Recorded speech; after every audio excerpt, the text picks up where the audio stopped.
Ideological Imbroglio, 31st October 2018, Wednesday, 3:15:47. Post ID 21676943. The recent disappearance of Basil Oettinger and the subsequent discovery of several lost films in his private collection has reignited cinema's fascination with the revolutionary work of an underground independent filmmaker known as Josef Helmuth. The reclusive director's fame in cinema circles is ironic. Helmuth is best known for not wishing to be known. Only one of his films, Schweigen, 1953, contained an end credit sequence wherein he thanks Meine lieben Wohltäter, my dear benefactors. His work was distributed privately through Panopticon Pictures until the company declared bankruptcy in 1962. Nearly all extant prints were destroyed in a warehouse fire.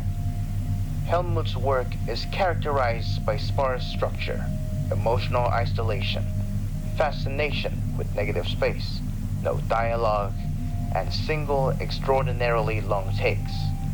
His first film, Enriched, 1951, is a 2-hour exploration of a dilapidated, abandoned munitions factory. What makes the film remarkable is how it is shot. One single, smooth tracking shot that begins at the entrance, descends several flights of stairs, and ends in the basement. Given the lack of identifiable cuts, tracks, or rails, even along the stairs, the movie's release produced endless speculation among cinematographers regarding how this was done. Still frame from Enriched, 1951. Although Enriched is the most conventional film Helmuth produced, it still contains surrealist elements that would become hallmarks of his style. The factory's basement is improbably vast, containing far more levels than it should, and includes strange, unidentified machinery. At several points, the camera focuses on objects that are out of place: a pink ribbon, false teeth, a wooden dreidel. Near the 70-minute mark, a silhouette is briefly visible passing by a doorway. The final shot, where the camera explores a pitch-black room, lasts for 15 minutes, during which only heavy breathing can be heard. Themes of isolation and emptiness are further elaborated on in Helmuth's fifth film, Doppelganger, 1953, comprised of a 90-minute long tracking shot. The viewer navigates a carnival's hall of mirrors while pursued by a hazy, indistinct figure, visible only in each mirror's reflection. The film ends abruptly when a figure appears in front of the camera, obstructing its view. Numerous die-hard Helmuth fans have mapped out the interior of the hall based on the camera's movements, only to discover that the camera often moves through what ought to be a solid mirror. To this day, vigorous debate continues over how Helmuth achieved this and other effects, such as the absence of the camera's reflection in any one of the hall's hundreds of mirrors. Schultz, 1954, is perhaps the film for which Helmuth is most famous. It is 3 hours long and consists of a single fixed shot. 4 figures burning atop a pyre as a crowd watches from below. Details regarding its screening at the 1965 Oldenburg Film Festival are murky. Viewers express distress, anxiety, and physical illness. This allegedly escalated with the audience storming with the projection booths and destroying all prints of the film. Still frame from Schultz, 1954. Helmuth is notorious for being tight-lipped about his work, having never publicly commented on it. However, in 1961, a student attending Merce Academy uncovered a letter authored by him in the college's archives. The following excerpt, translated from its original German, elaborates on his views regarding the role of the author. Death of the author presumes too much. It presumes the author may exist, But this cannot be permitted. The author must be obliterated down to their elemental structure, down to their essence, their very core. No trace of their presence can remain on this earth. The author must cease to be.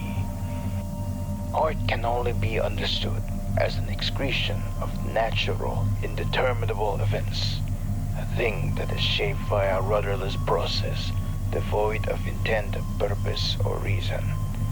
Raindrops falling through a canopy of leaves, apples withering on the branch of a decaying tree, maggots bursting from a dead pigeon's breast. The author is more than irrelevant. Their irrelevance is such that to merely mention this irrelevance is to grant them more relevance than they deserve. To say the author is dead, you must first presume that the author was once alive. But the author was never alive. The author was never even there. Immediately after the publication of this letter in several film periodicals, Joseph Helmuth ceased to respond to all correspondence and phone calls. No one has heard from him since. In 1962, he produced and published his final film, Abwesenheit. All 6 copies of Abwesenheit were believed to be lost in the 1962 fire. However, in 1987, a recording of a private viewing was recovered from the home of Basil Oettinger, a prominent art collector obsessed with the study of Helmuth. Although incomplete, it indirectly captures a small portion of the filmmaker's final masterpiece. The footage is several minutes in length and focuses on a television screen on which Abwesenheit is playing. The television's footage is heavily distorted. The audience, out of frame, produces muffled sobs. Oettinger repeatedly apologizes. As the film draws to its conclusion, the audience becomes increasingly distressed. One member starts to pray. Oettinger begs for it to stop. A hand descends in front of the camera, obstructing its view of the television. The recording abruptly ends. Photo taken from viewing of Abwesenheit, 1962. Investigations into Basil Oettinger's disappearance and the location of the fabled surviving print of Abwesenheit have turned up no results. However, it is notable that the footage of Oettinger's viewing was recorded with Kodak 5247, Joseph Helmuth's preferred film stock.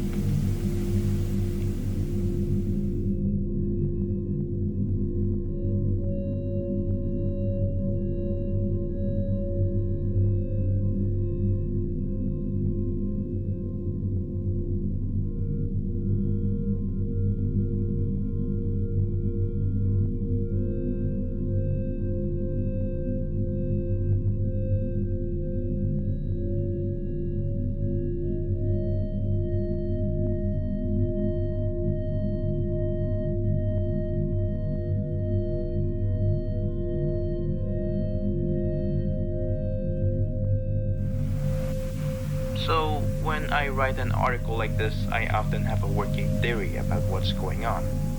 However, I want to emphasize, my working theory isn't something you're supposed to get out of the article.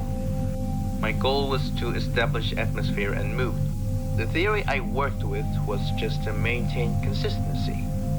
In other words, don't take the following breakdown too seriously. It's not something I expect any reader to get from the article I wrote.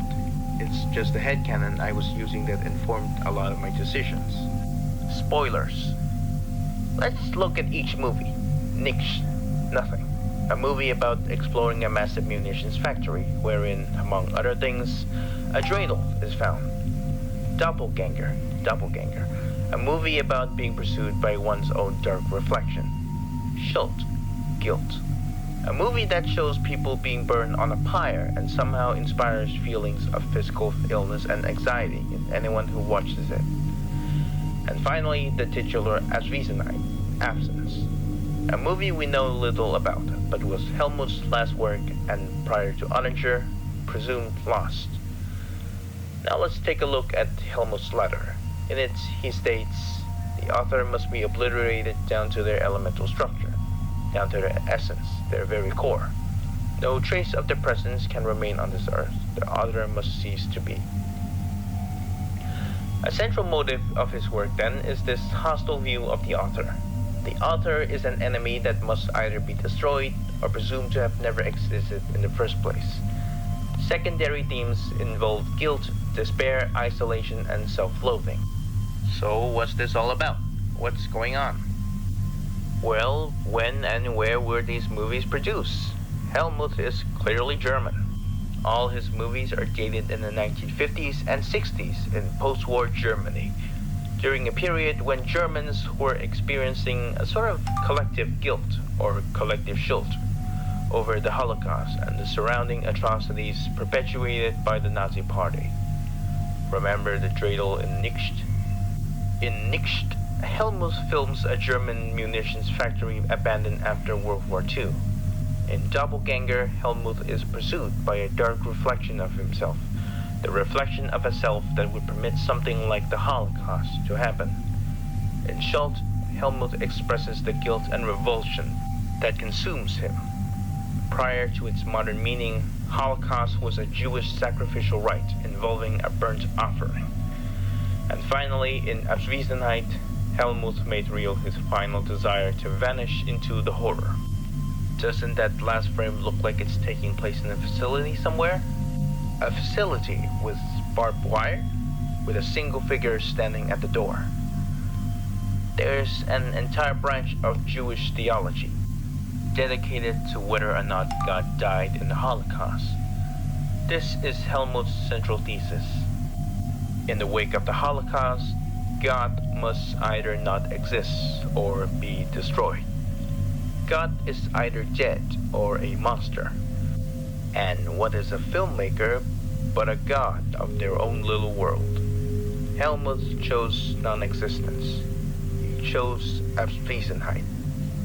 Enter Basil Oettinger, a slimy little art collector who just wouldn't let Helmut go. He kept digging, learning everything he could about this guy. He even went as far as acquiring a copy of the very movie Helmut never wanted the world to see. The fire that claimed Abwesenheit was no accident. For Helmut, being an artist in the wake of something as terrible as the Holocaust was impossible. So he chose to vanish into this little world. But Basil wouldn't let him vanish. Basil wanted to meet him. Basil wanted to know the God of this little world, the dark reflection that would permit something like the Holocaust to exist. And in the end, he got his wish.